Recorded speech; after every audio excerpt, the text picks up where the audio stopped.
Adults told me. 1. My science teacher told me that life was slapdash. I talked to him after class sometimes. Science was one of the few subjects in high school I was interested in. God's plan my butt, Mr. Burke said, slurping coffee. Evolution is flukier than the weather. Would a divine plan really include cockroaches or alpacas? I laughed uneasily. Slapdash didn't sound so great. 2. My mom told me that alcohol was bad, that drinking was okay for upbeat adults like her, but not depressed 15-year-olds like me. I said I wasn't depressed. You poor dope, she said, tousling my hair. Of course you're depressed. Your father abandoned you. You live in the shadow of your sports star brother. I winced. I hadn't felt abandoned or overshadowed until that moment. She gulped her drink and kept talking about my problems. Her breath was like a bioweapon. My brother and I regularly snuck scotch from her liquor cabinet. We usually got away with it, but not always. My stepdad, Bert, a drug abuse counselor and recovering alcoholic, constantly threatened to put us in teen rehab. The marriage baffled me. Why would my mom, a cheerful heavy drinker, pick an irritable teetotaler?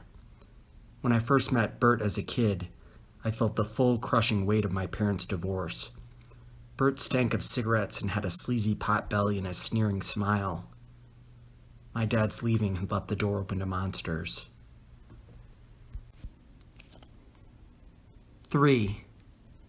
The rehab psychologist told me I had scattered thinking. Say what?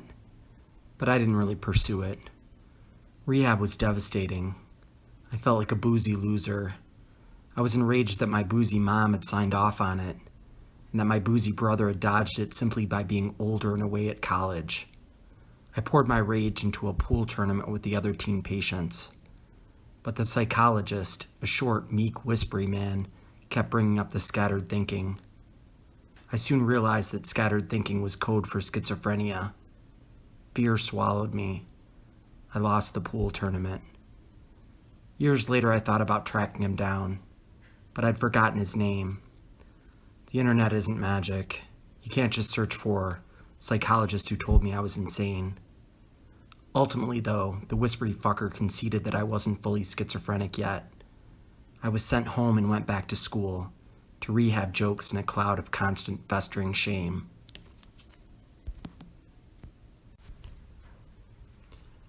4. Mrs. Jancy, my history teacher, told me that I was bright. Her face was a freckle storm. She called me sweetie once. It felt like soothing warm water. But Mrs. Jancy didn't actually know me.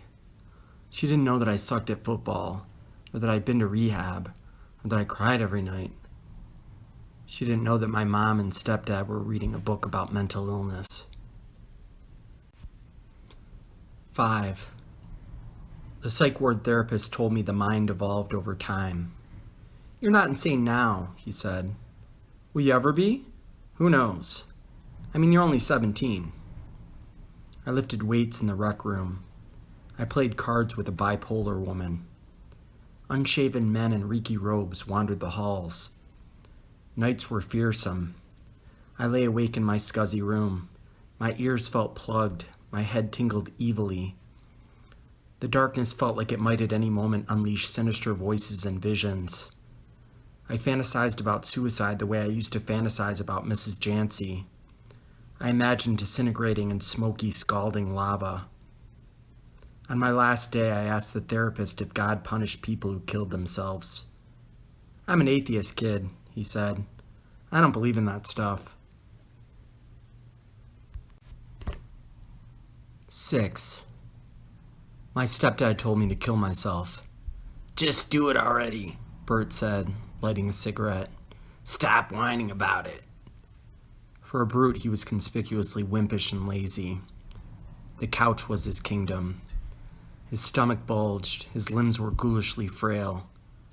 Bert watched sports but couldn't have jogged more than a single wheezy block. His hearing was hilariously delicate. He liked soft jazz. He wouldn't let me shower before school because it would wake him up.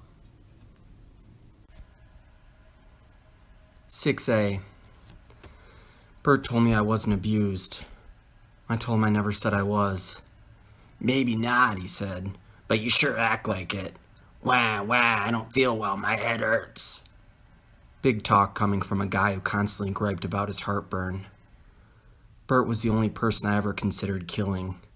I pictured choking him until the skin broke and blood spurted out. Now graduated, I lived at home and worked at a drugstore.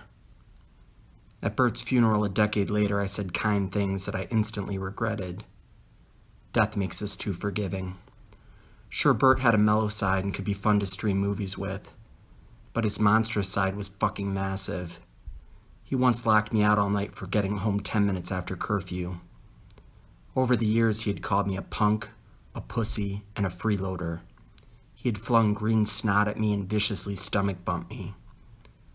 In his old age, he started drinking again, blithely saying that he didn't believe in alcoholism anymore. If I could subtract one person from my life, it would be him. Or me. 7. Sheila, the massage therapist at the free clinic, told me that we choose our lives completely, that our soul selects its path before our birth. I didn't buy it. My life was like a losing poker hand that I had to play out. Why would I choose this? Even so, I wondered if it was all my fault somehow. Stability was still years away. I was 19 and lived in my car. I cried and drank and hated myself to sleep. Sheila was great, though. Her voice was like pink roses. Her hands dug into my body as if my tension were her personal enemy. She put peace into me.